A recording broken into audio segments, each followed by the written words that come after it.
আসসালামু আলাইকুম রহমতুল্লাহি ওয়া বারাকাতুহু। আপনাদের সকলকে স্বাগতম জানাচ্ছি নতুন আরো একটা ভিডিওতে।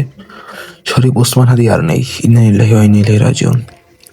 জুলাই গণঅভ্যুত্থানের সমবায়ের অভূতপূর্ব যোদ্ধা ও ইনকিলাব মঞ্চ এর মুখপাত্র শরীফ ওসমান হাদি ইন্তেকাল করেছেন, ইন্না লিল্লাহি ওয়া ইন্না ইলাইহি রাজিউন।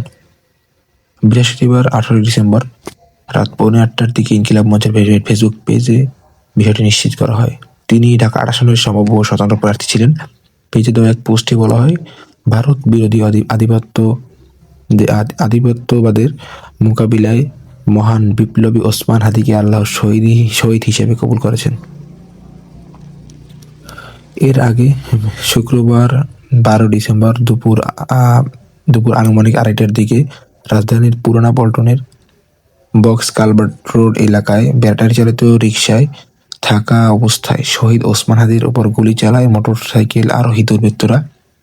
গুরুতর আহত অবস্থায় প্রথমে তাকে ঢাকা মেডিকেল কলেজ হাসপাতালে ভর্তি করা হয়। পরে অবস্থার অবনতি হলে এবারকার হাসপাতালে হস্তান্তর করা হয় এবং সেখান থেকে উন্নত চিকিৎসার জন্য তাকে সিঙ্গাপুরে পাঠানো হয়। তিনি সিঙ্গাপুর জেনারেল হাসপাতালে চিকিৎসাধীন ছিলেন।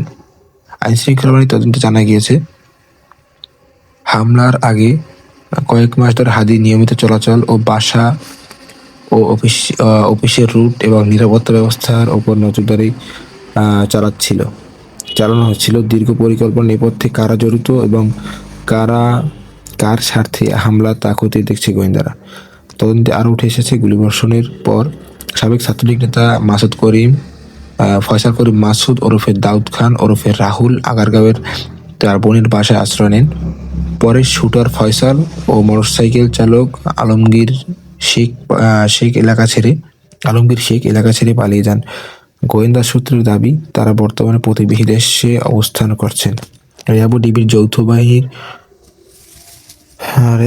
ডিবির যৌথ তদন্তে মামলায় ব্যবহৃত অস্ত্র ও গোলাবারুদ উদ্ধার হয়েছে। মঙ্গলবার 16 ডিসেম্বর আগারগাঁওয়ের কর্নেল গলিতে একটি বাসার নিচ থেকে 2টি ম্যাগাজিন ও 11 রাউন্ড গুলি উদ্ধার করা হয়। পরে নরসিংদী থেকে আরও 5টি অস্ত্র ও 41 রাউন্ড গোলাবারুদ উদ্ধার করে র্যাব।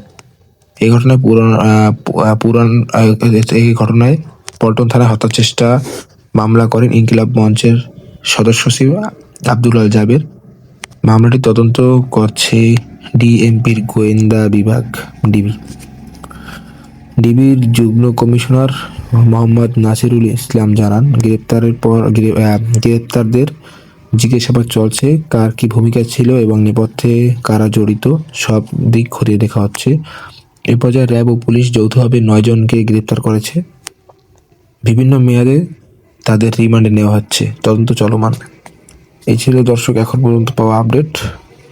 কিছু বলার নাই, দেশ কোন দিকে যাচ্ছে। সকলে দেশের জন্য দোয়া করবেন, হাতির জন্য দোয়া করবেন। আসসালামু আলাইকুম রহমতুল্লাহি ওয়া বারাকাতুহু।